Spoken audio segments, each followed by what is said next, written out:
Hello student, कैसे हैं आप। मैं आशा करता हूं आप अच्छे होंगे और स्वस्थ होंगे। प्यारे विद्यार्थियों, इस वीडियो में हम एमपी बोर्ड द्वारा जारी सैंपल पेपर के सॉल्यूशन पर चर्चा करेंगे। तो शुरुआत करते हैं। प्यारे विद्यार्थियों, सबसे पहला प्रश्न है आपका, आवेशित खोखले गोले के अंदर विद्युत क्षेत्र का मान होता है। The intensity of electric field inside a charged hollow sphere. एक चार्ज्ड होलो स्फीयर है, आवेशित खोखला गोला है। उस आवेशित खोखले गोले के भीतर विद्युत क्षेत्र का मान होता है। तो क्या होता है विद्यार्थियों, याद रखना, शून्य होता है। आवेशित खोखले गोले के अंदर विद्युत क्षेत्र का मान शून्य होता है। अगला प्रश्न है, धारा घनत्व का एसआई मात्रक है। SI unit of current density. Current density धारा घनत्व का जो फार्मूला है, J is equal to I by A. I current, धारा का मात्रक होता है एम्पियर, क्षेत्रफल का मात्रक होता है वर्ग मीटर। तो एम्पियर प्रति वर्ग metre, ampere per metre square, ये सेकेंड वाला ऑप्शन बच्चों आपका करेक्ट हो गया। किस यंत्र में धारा मापी की कुंडली के साथ उच्च प्रतिरोध श्रेणी क्रम में जोड़ा जाता है। इंग्लिश में भी है कि in which device the high resistance is joined in series with the coil of galvanometer. तो किस यंत्र में धारा मापी के साथ उच्च प्रतिरोध का तार श्रेणी क्रम में जोड़ा जाता है। तो क्या बनता है जब उच्च गैल्वेनोमीटर के साथ उच्च प्रतिरोध का तार जोड़ देते हैं, गैल्वेनोमीटर के साथ सीरीज कॉम्बिनेशन में हाई रेजिस्टेंस जब जोड़ा जाता है तो क्या बनता है प्यारे विद्यार्थियों। तो आप सब अच्छी तरह से जानते हैं कि वोल्ट मीटर बनता है। क्या फॉर्म होगा, वोल्ट मीटर। अगला है, in an alternating current circuit voltage current flows if it contains, यानी कि प्रत्यावर्ती धारा परिपथ में वाटहीन धारा होती है। यह परिपथ में है ओनली आर, केवल R, only L, R L, R C. तो विद्यार्थियों, जो आपको वोल्टेज करंट है, वाटहीन धारा है, उसमें हमने पढ़ा था कि यदि ओनली एल हो या केवल एल हो या केवल सी हो, केवल एल हो या फिर केवल सी की बात हो, तो इन दोनों का जो कलांतर होता है बच्चों, वो होता है पाई बाई 2।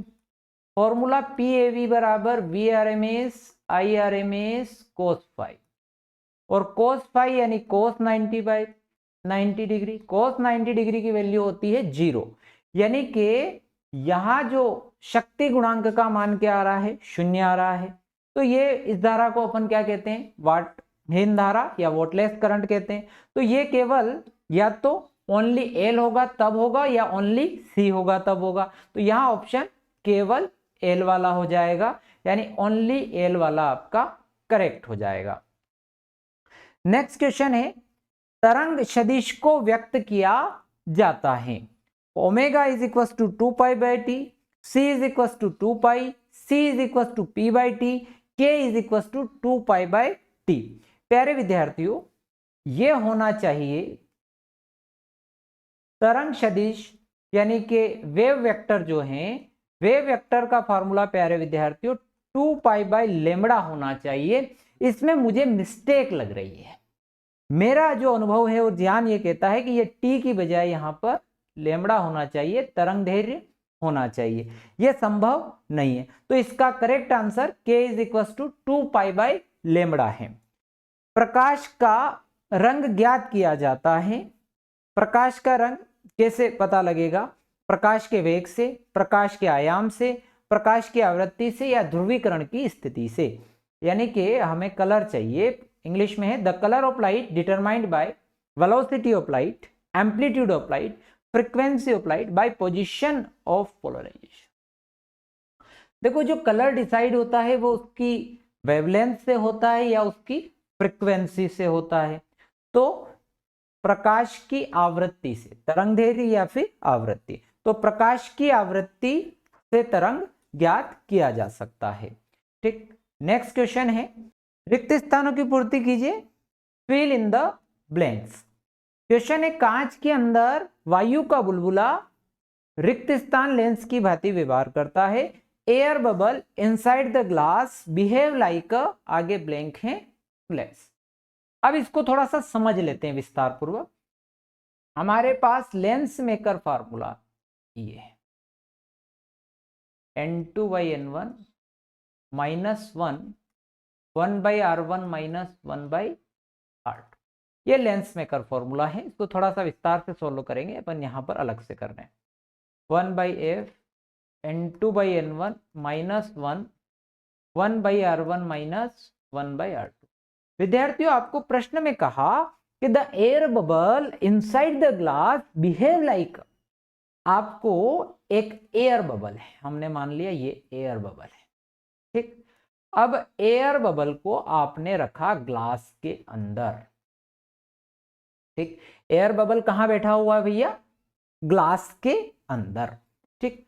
अब ये जो है ग्लास, आप ये तो इसका जो रिफ्रैक्टिव इंडेक्स है वो हो गया N2, एयर का है ना, और ये ग्लास वाले को हमने मान लिया N1। अब इसका जो रिफ्रैक्टिव इंडेक्स होता है, N2 का जो रिफ्रैक्टिव इंडेक्स होता है वो 1 के आसपास होता है, 1 होता है, और N1 यानी ग्लास का जो रिफ्रैक्टिव इंडेक्स है वो है 3/2 यानी 1.5। प्यारे विद्यार्थियों, यहां अगर आप वैल्यू पुट करें कि 1 जो है एयर की जगह हम रखेंगे यहां पर 1/3/2 minus 1 by R1 minus 1 by R2। प्यारे विद्यार्थियों, ये हो जाएगा आपका 2/3 minus 1 by R1 minus 1 by R2।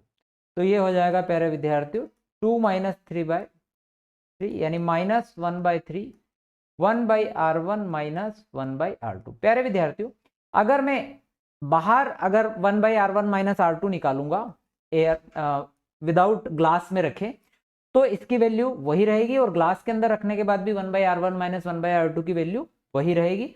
अर्थात ये वैल्यू जो रहने वाली है कांस्टेंट रहने वाली, नियत रहने वाली।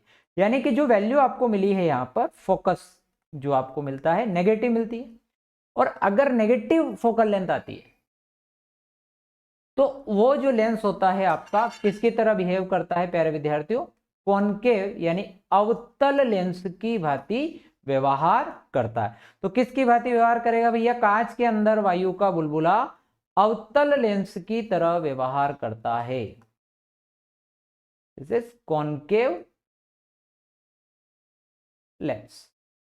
एकल स्लिट द्वारा विवर्तन का उदाहरण है the diffraction from single slit is example of.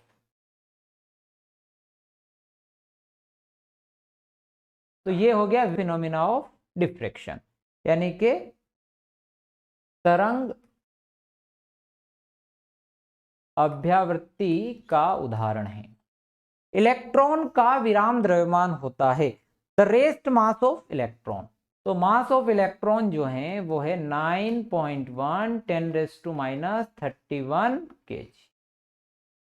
Rutherford के परमाणु मॉडल के अनुसार इलेक्ट्रॉन की कुल ऊर्जा होती है, यानी कि according to Rutherford atomic model total energy becomes, तो ये हम लोगों ने फॉर्मूला पढ़ा हुआ है, -E² 8πε0r।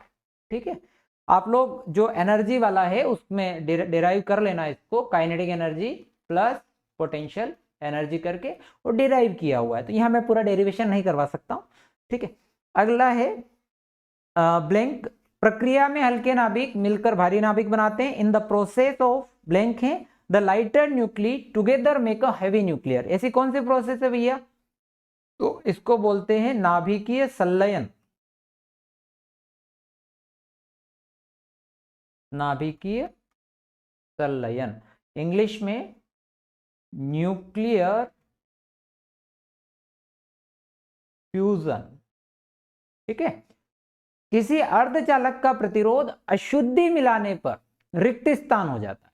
किसी अर्धचालक का प्रतिरोध अशुद्धि मिलाने पर रिक्त स्थान हो जाता है। The resistance of semiconductor on adding impurity in it. देखो, हमें यह पता है कि सेमीकंडक्टर अर्धचालक में अगर इंप्योरिटी अशुद्धि मिलाते हैं तो उसकी जो चालकता है वो बढ़ती है।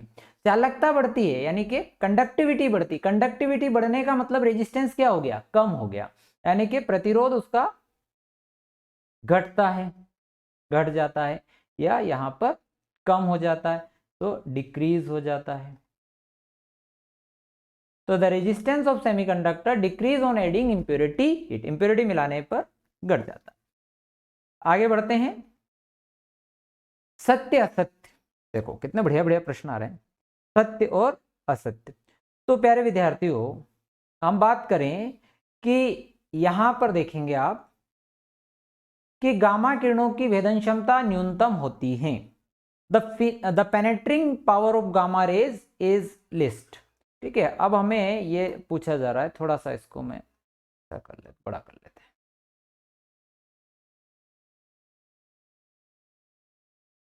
अब ठीक है, तो क्या बोला कि गामा किरणों की भेदन क्षमता न्यूनतम होती है। The penetrating power of gamma rays is least. देखो गामा किरणें जो होती है प्यारे विद्यार्थियों, वो 30 सेंटीमीटर की आयरन शीट को भी क्रॉस कर जाती है, यानी कि इसकी पेनेट्रिंग पावर जो है वो हाई है। इसका मतलब ये हो गया आपका फॉल्स, असत्य। ठीक है, हाइड्रोजन परमाणु की आयनन ऊर्जा। देखो आयनन ऊर्जा आप सब जानते हैं कि भाई किसी इलेक्ट्रॉन को उसकी निम्नतम ऊर्जा स्तर से अलग करने, कंप्लीटली डिटेच करने की जो प्रोसेस है, ठीक है भाई, ये उसको कंप्लीटली डिटेच करने, अलग करने की जो प्रोसेस है, उसे क्या बोलते हैं आप, आयनन ऊर्जा।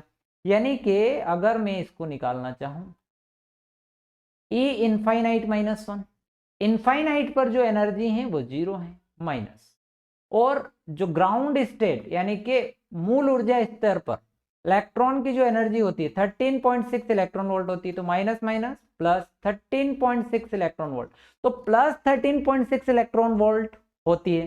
ठीक, तो ये होना चाहिए, तो ये तो माइनस में दी हुई है, तो असत्य।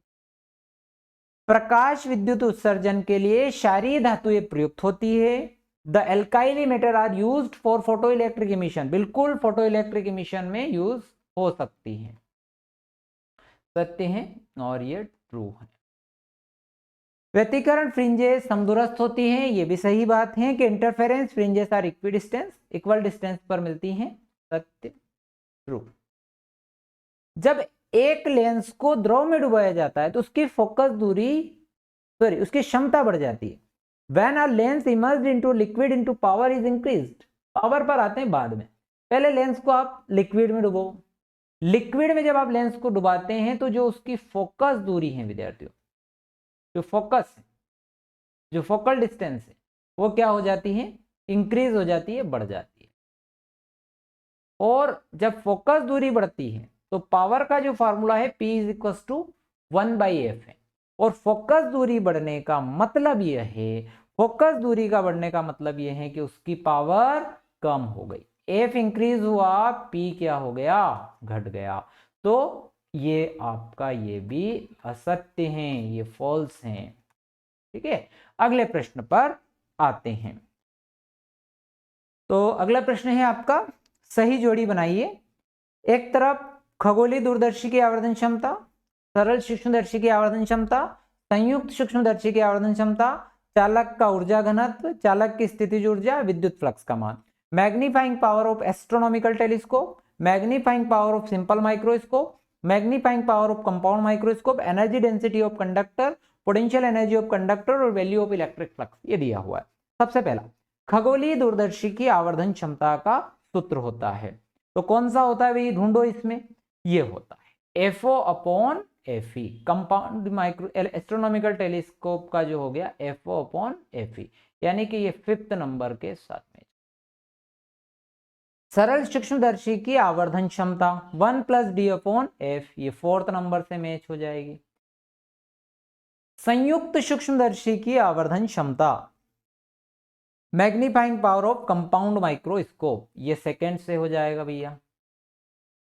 चालक की ऊर्जा घनत्व, एनर्जी डेंसिटी ऑफ कंडक्टर का फार्मूला आपको 1st में दिया गया है। चालक की स्थितिज ऊर्जा यानी कि पोटेंशियल एनर्जी ऑफ कंडक्टर, तो ये आपको दे रखी है 1/2 CV²। थर्ड के अंदर। विद्युत फ्लक्स का जो मान है, वैल्यू ऑफ इलेक्ट्रिक फ्लक्स, सीधे सीधे सामने सामने ही दे दी आपको चौथे नंबर पर। ठीक है, तो ये हो गई आपकी सही जोड़ी। अगले प्रश्न पर आते हैं। अगला प्रश्न है कि किसी पदार्थ की चुंबकीय प्रवृत्ति 0.5 है, यह कैसा पदार्थ है? -0.5। और किसी पदार्थ की अगर देखो the magnetic susceptibility of substance is -0.5, which type of substance in this? जिसकी भी जो सस्पेसिबिलिटी है अगर नेगेटिव होती है तो वो होते हैं प्यारे विद्यार्थियों प्रतिचुंबकीय पदार्थ। प्रतिचुंबकीय पदार्थ, पैरामैग्नेटिक सब्सटेंस, पैरामैग्नेटिक सब्सटेंस। स्वप्रेरकत्व का मात्रक, write the SI unit of self inductance, henry. प्रेरण प्रतिघात एवं कोणीय आवृत्ति का संबंध, write the relation between inductive reactance and angular frequency. प्रेरण प्रतिघात, XL is equals to omega. धारा के वर्ग माध्य मूल मान शिखर मान में संबंध, write the relation between root mean square value and peak value. तो IRMS is equals to I0 by √2। विकिरण में कण प्रकृति को प्रदर्शित करने वाली परिघटनाओं के नाम लिखिए। State the name of phenomena of show the particle nature of radiation. ये फिनोमिना के नाम है विद्यार्थियों, एक तो आपका फोटो इलेक्ट्रिक इफेक्ट, प्रकाश विद्युत प्रभाव है ना इंग्लिश में, यहाँ फोटो इलेक्ट्रिक इफेक्ट,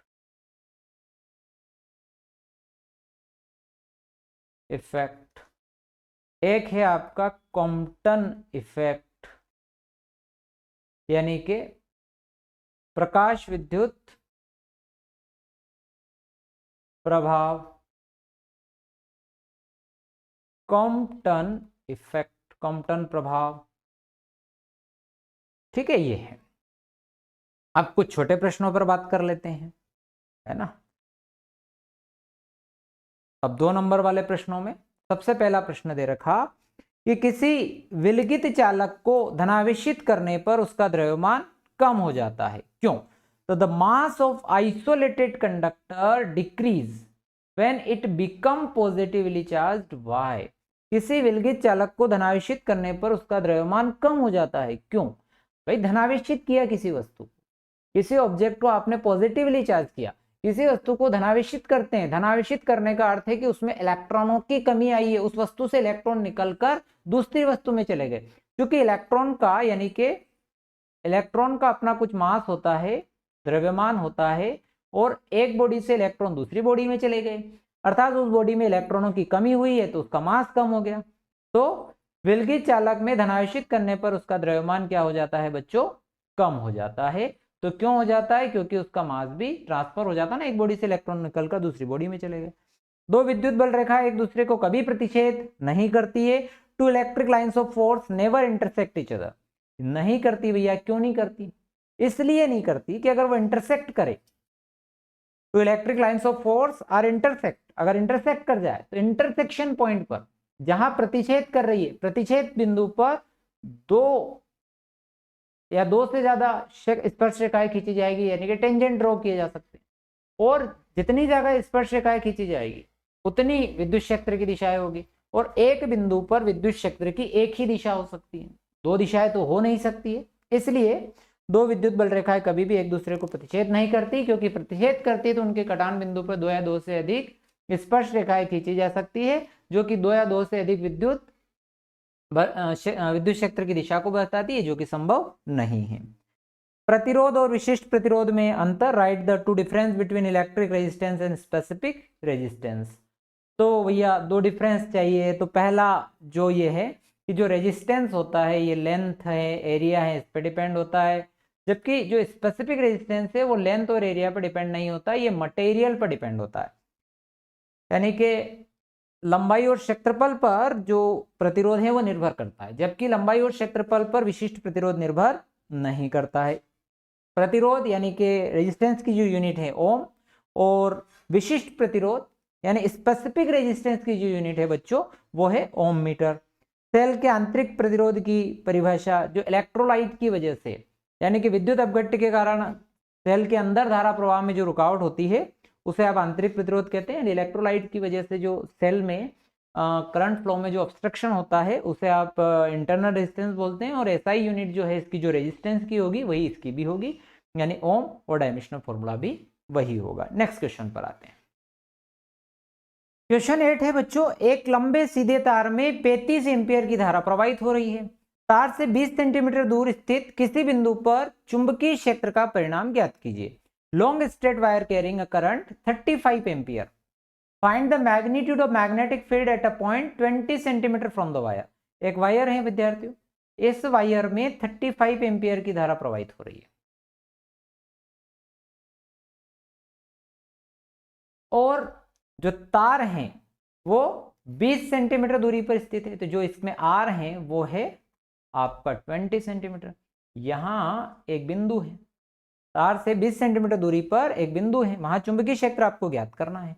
तो सीधे अनंत लंबाई का जो सीधा तार होता है उसके लिए जो चुंबकीय क्षेत्र की तीव्रता का जो फॉर्मूला होता है, इनफाइनाइट लेंथ का जो वायर होता है उसके लिए फॉर्मूला होता है mu naught by 4 pi 2 I by R.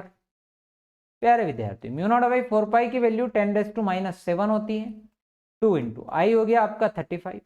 प्यारे विद्यार्थी, आर सेंटीमीटर में, इसको मीटर में कन्वर्ट कर लो तो 20 इंटू 10⁻², तो ये हो गया 20 इंटू 10⁻²। 2 से 2 कब का कैंसिल हो जाएगा, ये हो गया 10। अब 35 इंटू 10⁻⁻7, अब ये हो जाएगा 10⁻⁻1, ऊपर आके 10⁻+1, 35 10⁻6 हो रहा है। इसको आप क्या लिख सकते हैं, इसको लिखो 3.5। तो 3.5 लिखेंगे तो ये हो जाएगा 10⁻5 तकला टेस्ला, 10⁻5। तो ये आ गया आपका चुंबकीय क्षेत्र की तीव्रता निकाल लिया आपने। इसके अथवा में एक सवाल और है कि व्योमस्थ खींचे क्षैतिज बिजली के तार में 90 एम्पियर विद्युत धारा पूर्व से पश्चिम दिशा की ओर प्रवाहित हो रही है। तार में 1.5 एम्पियर नीचे विद्युत धारा के कारण चुंबकीय क्षेत्र के परिणाम की गणना कीजिए। इंग्लिश में है ए horizontal overhead power line carrying a current 90 ampere in a list of west direction to find the magnitude and magnetic field due to current 1.5 metre below the line। तो विद्यार्थियों हमें यहाँ जो दिया गया, हमें बोला कि भाई एक बिजली का तार है यानी कि एक वायर है, ये 90 मीटर, ये देखो इसमें मैं बना देता हूँ आपका ईस्ट वेस्ट नॉर्थ साउथ। तो प्यारे विद्यार्थियों, बिजली के तार में 90 एम्पियर धारा, विद्युत धारा पूर्व से पश्चिम में आ रही है, यानी ईस्ट टू वेस्ट डायरेक्शन में 90 एम्पियर का करंट फ्लो हो रहा है, ठीक। और कहा गया कि प्रवाहित हो रही है और तार में 1.5 मीटर नीचे विद्युत धारा के कारण चुंबकीय क्षेत्र का परिमाण ज्ञात करना है। अब नीचे आना है, यहां इसके नीचे 1.5 मीटर नीचे है ना, बिलो 5 मीटर। अब यहां चाहिए आपको चुंबकीय क्षेत्र की तीव्रता यानी चुंबकीय क्षेत्र। तो B इज इक्वल टू जो अभी फार्मूला लगाया वही फार्मूला लगाना है, 2I/R। प्यारे विद्यार्थी हो गया 10⁻⁷, 2 इंटू आई की वैल्यू होगी 90 एम्पियर और आर की वैल्यू होगी 1.5 एम्पियर, ठीक। अब ये क्या हो जाएगा आपका, ये डेसिमल अगर देखो इसको करेंगे तो 15 छंग 90 यानी 60 हो गया, इसका इंटू कर देंगे 120 10⁻⁷। तो क्या लिख सकते हैं भैया 1.2 10 क्या हो जाएगा ये -5, ठीक है, यूनिट टेस्ला तकला, ठीक है। ये 2 क्वेश्चन आपके हो गए। आगे बढ़ते हैं भैया। संधारित्र दिष्ट धारा को रोकता है जबकि उच्च आवृत्ति की प्रत्यावर्ती धारा को अपने में से गुजरने देता है। भाई जो संधारित्र होता है उस दिष्ट धारा जो होती है उसकी आवृत्ति जो होती है 0 होती है, और XC is equal to 1/ωc यानी कि 2πfc, और F0 होने की वजह से XC इनफाइनाइट हो, प्रतिरोध इसका बहुत ज्यादा हो जाता है, इसीलिए वो अपने में से जो दिष्ट धारा है डायरेक्ट करंट को नहीं जाने देता है, जबकि जो उच्च आवृत्ति की प्रत्यावर्ती धारा है यानी हाई फ्रिक्वेंसी के अल्टरनेटिंग करंट है तो उसकी फ्रिक्वेंसी बहुत ज़्यादा है, तो फ्रिक्वेंसी ज़्यादा होने की वजह से उसका जो रेजिस्टेंस है वो कम हो जाता है। Alternating current does show the magnetic and chemical effect. Why प्रत्यावर्ती धारा रासायनिक और चुंबकीय प्रभाव प्रदर्शित नहीं करती हैं, क्योंकि मैग्नेटिक और chemical effect directly proportional to current. रासायनिक और चुंबकीय प्रभाव सीधे धारा के अनुक्रमानुपाती होती है, धारा बढ़ने पर चुंबकीय प्रभाव बढ़ता है, रासायनिक प्रभाव बढ़ता है, तो डायरेक्टली होते हैं। जबकि अल्टरनेटिंग करंट में हम लोग पढ़ा हुआ है, यानी प्रत्यावर्ती धारा में हमने पढ़ा कि प्रत्यावर्ती धारा का औसत मान एवरेज करंट 0 होता है। तो जब एवरेज करंट 0 होगा तो ये ना तो केमिकल इफेक्ट बताएगा ना मैग्नेटिक इफेक्ट, यानी कि ना तो चुंबकीय और ना ही रासायनिक प्रभाव को दर्शाता है। सबसे कम आवृत्ति वाली विद्युत चुंबकीय तरंग का नाम और उपयोग। Right the name one use of lowest frequency of electromagnetic wave. तो वो जो है आपकी रेडियो वेव है। ठीक है, रेडियो वेव की आवृत्ति यानी फ्रीक्वेंसी सबसे जो है सबसे कम आवृत्ति वाली चाहिए, तो सबसे कम आवृत्ति वाली रेडियो है और इसका यूज है संचार में, कम्युनिकेशन में। और विस्थापन धारा की परिभाषा और सूत्र जो है displacement current epsilon not D phi E by D T, यानी कि जो विद्युत फ्लक्स में जो परिवर्तन हो रहा है, यानी electric flux, change in electric flux को किससे मल्टीप्लाई कर दें आप, परमिटिविटी से, तो जो निकल के आता है तो उसको विस्थापन धारा बोलते हैं। और क्वेश्चन है कि the nuclear fusion could not use the experimental and controlled source of energy till now.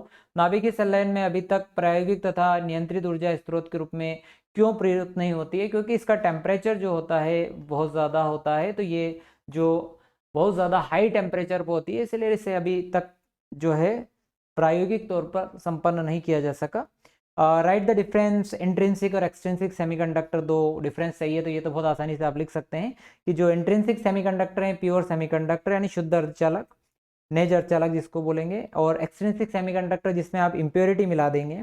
ठीक, और इनके एग्जाम्पल में आप सिलिकॉन जर्मेनियम लिख देंगे और यहाँ पर आप पेंटावेलेंट और ट्राइवेलेंट इम्प्योरिटी मिलाते हैं।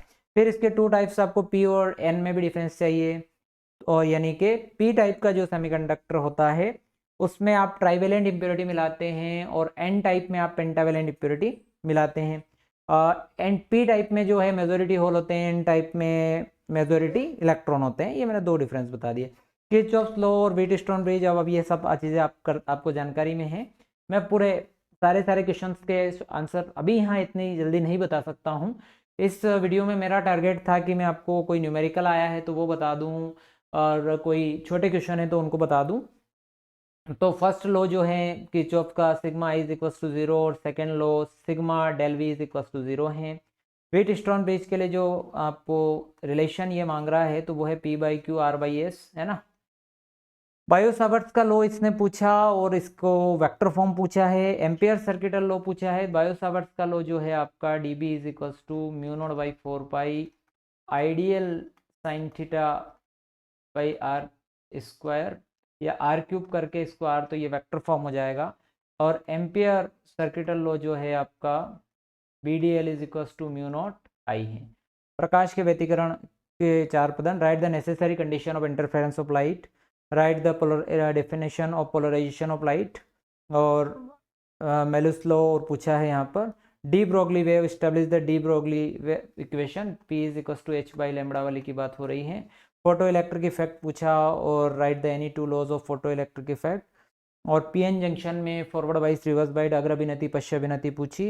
और ये चारों ही क्वेश्चन देखो, ये 4 नंबर में जो क्वेश्चन दिए गए हैं इन चारों में से एक तो आपको बोर्ड में देखने को मिल ही जाएगा। और ये जो 4 मार्क्स में जो क्वेश्चन आपको दे रखा है ये भी क्वेश्चन बहुत ज़्यादा इंपॉर्टेंट है आपकी बोर्ड परीक्षा के हिसाब से। हालांकि ये सैम्पल पेपर है, पर मुझे लगता है कि बहुत सारे क्वेश्चन इनमें से भी आपकी बोर्ड एग्जाम में आ सकते हैं। यहाँ पर कंपाउंड जो एस्ट्रोनॉमिकल टेलीस्कोप दिया गया है, ठीक है। और एलसीआर सर्किट तो आपके लिए बहुत ज़्यादा इंपॉर्टेंट है, आपको करना ही है। और उसके और में आपको ट्रांसफार्मर दिया है, एक्सियल पोजीशन दी गई है आपको, है ना। और यहाँ पर भी आपको इसके और में पैरेलल प्लेट कैपेसिटर दिया गया है। तो प्यारे विद्यार्थियों, अगर वीडियो पसंद आया हो तो चैनल को सब्सक्राइब कर लेना और अपने दोस्तों के साथ शेयर करना मत भूलना। बोर्ड परीक्षा की संपूर्ण जानकारी के लिए आप हमारे साथ जुड़े रहें। Thank you very much.